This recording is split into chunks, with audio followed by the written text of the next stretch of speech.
गरीब माँ पर काली बेटी बनी बोझ। मुबारक हो, आपको लड़की हुई है। ये लीजिए आपकी बच्ची।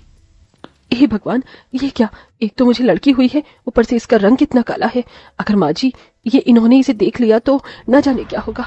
सुजाता मन ही मन ये सब सोच रही होती है कि तभी वहां उसका पति अनुराग आता है। करमजली, तुझे शर्म नहीं आई एक लड़की को पैदा करते हुए? ऊपर से पैदा भी किया तो एक काली लड़की को। अगर मुझे पता होता कि तू काली लड़की को जन्म देगी तो मैं तेरी कोख में ही से मार देता। मुझे एक बेटा चाहिए था, ना कि एक काली बेटी और बदसूरत बेटी। अनुराग की ऐसी बातें सुन सुजाता अपनी बच्ची को गले से लगाकर रोने लगती है। सुजाता जैसे ही अपनी काली बेटी के साथ अपने ससुराल में कदम रखती है। कल मोही, शर्म नहीं आई तुझे एक लड़की को जन्म देते हुए? मैं तो खुश थी कि मेरी बहू पेट से है, बिल्कुल मेरे बेटे की तरह एक सुंदर से बेटे को जन्म देगी, लेकिन इसने तो अपनी तरह ही काली बेटी को जन्म दिया है। मुझे तो शर्म आती है तुझे अपनी पत्नी कहते हुए। अगर पता होता कि तू एक काली बेटी को जन्म देगी तो मैं तुझसे कभी शादी नहीं करता। जा किसी कुएं में डूबकर मर जा और साथ में अपनी इस काली बेटी को भी ले जा। एक माँ सब कुछ बर्दाश्त कर सकती है, लेकिन कभी भी अपने बच्चे के खिलाफ कुछ गलत बर्दाश्त नहीं कर सकती। अपनी सास और पति से अपने बच्चे के लिए इतना सब कुछ सुन सुजाता के दिल पर जो बीत रही थी उसके बारे में तो कोई अंदाजा भी नहीं लगा सकता था। अनुराग को शुरू से ही एक बेटा की चाहत थी, लेकिन अपनी पत्नी को एक काली बेटी को जन्म देने की वजह से अनुराग अब सुजाता से नफरत करने लगता है। इसलिए अनुराग अब गांव की एक गोरी लड़की से शादी कर लेता है। ये आपने क्या किया? मेरे होते हुए आपने दूसरी शादी कैसे कर ली? अब मेरा और मेरी बच्ची का क्या होगा? आप ऐसा कैसे कर सकते हो? तुझे क्या लगता था कि मैं तेरे और तेरी इस काली बेटी के साथ जिंदगी भर रहकर अपनी पूरी जिंदगी बर्बाद करूंगा? इसलिए मैंने किरण से शादी कर ली है। मुझे पूरा भरोसा है कि किरण एक बेटे को ही जन्म देगी, इसलिए मैं किरण के साथ हमेशा हमेशा के लिए ये गांव छोड़कर जा रहा हूं। अनुराग दूसरी शादी कर हमेशा हमेशा के लिए गांव छोड़कर चला जाता है। अनुराग के जाने की वजह से अब घर की सारी जिम्मेदारियां सुजाता पर आ गई थी, इसलिए अब सुजाता मेहनत मजदूरी करके घर में सबका गुजारा चलाती है। मिल गया तुझे चैन, पड़ गई तेरे कलेजे को ठंडक। अगर तू इस काली बेटी की जगह एक बेटे को जन्म देती तो मेरा बेटा मुझे कभी छोड़कर नहीं जाता।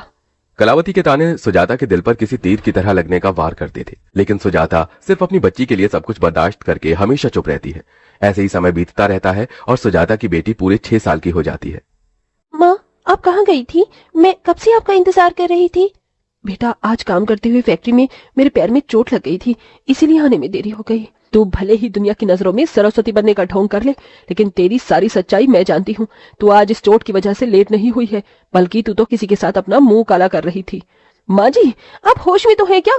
क्या क्या बोले जा रही हैं? आपको शर्म नहीं आती अपनी बहू पर ऐसे लांछन लगाते हुए?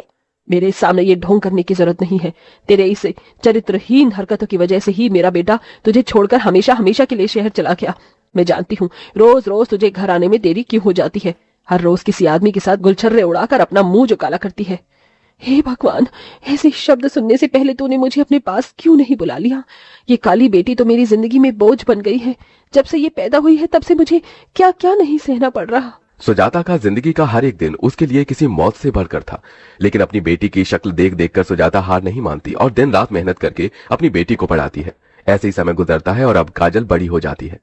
माँ देखो, मैंने पूरी कॉलेज में टॉप किया है। मैं जानती ही थी कि मेरी काजल ही पूरे कॉलेज में टॉप करेगी।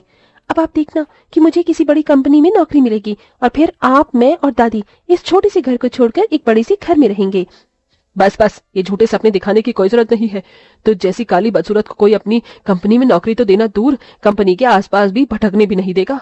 सुजाता, मेरी मान तो अपनी इस काली बदसूरत बेटी की शादी कर दे। मुझे तो इसकी शादी होना भी नामुमकिन सा लगता है। इसकी इस काली भयानक शक्ल को देखकर तो कोई भी इसे अपनी बहू नहीं बनाना चाहेगा। अपनी दादी की बात सुन काजल बहुत दुखी होती है, लेकिन काजल जानती थी कि उसकी माँ ने उसके लिए कितनी मेहनत की है, इसलिए काजल हार नहीं मानती है और एक बड़ी सी कंपनी में इंटरव्यू देने के लिए जाती है। काजल पढ़ने लिखने में बहुत अच्छी थी, इसलिए उसे कंपनी में जॉब मिल जाती है। माँ देखो, मुझे पहली सैलरी मिली है। इस पूरी सैलरी की हकदार आप हो। आपने मुझे इतना काबिल जो बनाया है। काजल, ये सब सिर्फ तेरी लगन और मेहनत की वजह से हो पाया है।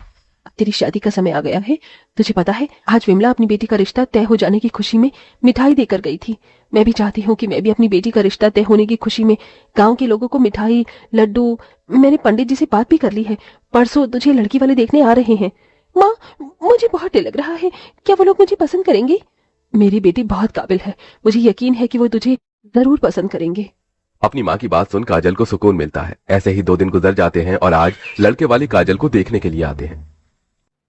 देखिए, मेरे बेटे के लिए एक से एक लड़कियों के रिश्ते आते हैं, लेकिन पंडित जी के कहने पर हम आपकी बेटी को देखने आए हैं। आपकी बेटी के काले होते हुए भी हम उसे अपने घर की बहू बनाने के लिए तैयार हैं, लेकिन दहेज में हमें 20 लाख रुपए चाहिए। भाई साहब, हम लोग दहेज में 20 लाख रुपए दे सके, इतनी तो हमारी हैसियत नहीं। तो बहन जी, ये रिश्ता भी नहीं हो सकता। मैंने तो पहले ही कह दिया था कि इसका रिश्ता हो पाना बहुत मुश्किल है। इसकी काली शक्ल देखकर कौन इसे अपने घर की बहू बनाना चाहेगा। इससे अच्छा तो इसे जहर देकर मार देती, वही तेरे लिए सही था। अपनी दादी की बात सुन काजल की आंखों में आंसू आ जाते हैं और वो भागते हुए अपने गांव की नदी किनारे चली जाती है और वहां जोर जोर से रोने लगती है। काजल के रोने की आवाज सुन वहां पर एक अंशुमन नाम का लड़का आता है। अरे आप ऐसे ही रो क्यों रही हैं? तुमसे मतलब? ठीक है, अगर आपको नहीं बताना तो कोई बात नहीं, लेकिन इतना गुस्सा मत कीजिए। ये लीजिए रुमाल, इससे अपने आंसू साफ कर लीजिए।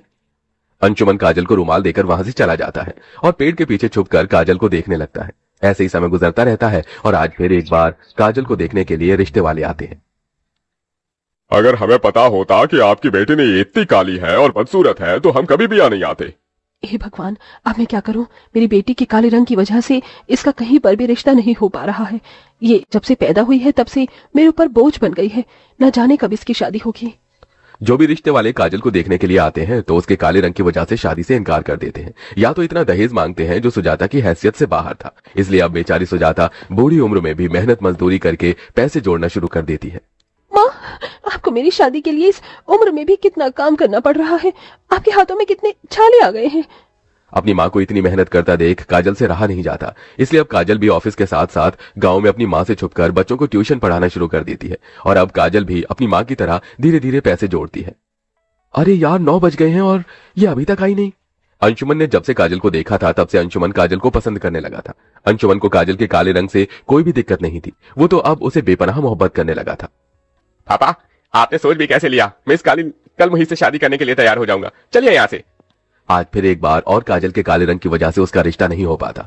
काजल अब इन सब चीजों को और बर्दाश्त नहीं कर पाती, इसलिए गांव की नदी किनारे जाकर काजल नदी में खुद की आत्महत्या करने ही वाली होती है कि तभी वहां अंशुमन आता है और काजल को यह सब करने से रोकता है।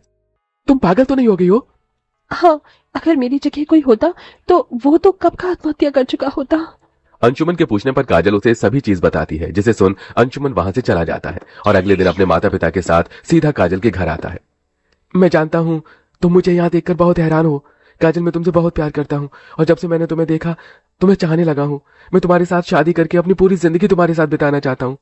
अंशुमन की बात सुन काजल की आंखों में आंसू आ जाते हैं, जिसके बाद काजल इस रिश्ते के लिए हाँ कर देती है और कुछ दिनों में अंशुमन और काजल की शादी हो जाती है। अंशुमन सुजाता से 1 रुपया भी दहेज में नहीं लेता है। बेटा, तुमने मेरे सीने के बोझ को हमेशा हमेशा के लिए खत्म कर दिया। मैं कभी सपने में भी नहीं सोच सकती थी कि मेरी बेटी को इतना प्यार करने वाला जीवन साथी मिलेगा। काजल नम आंखों से उसे अपनी मां से विदा लेती है और अंशुमन के साथ एक नई जिंदगी शुरू करती है। शादी के बाद भी काजल जॉब करना नहीं छोड़ती और दिन रात मेहनत करते इतने पैसे जोड़ती है कि वो अब अपनी मां और दादी को तोहफे में एक बड़ा सा घर देती है। अपनी पोती की इतनी तरक्की देख कलावती को भी अपनी गलती का एहसास हो जाता है।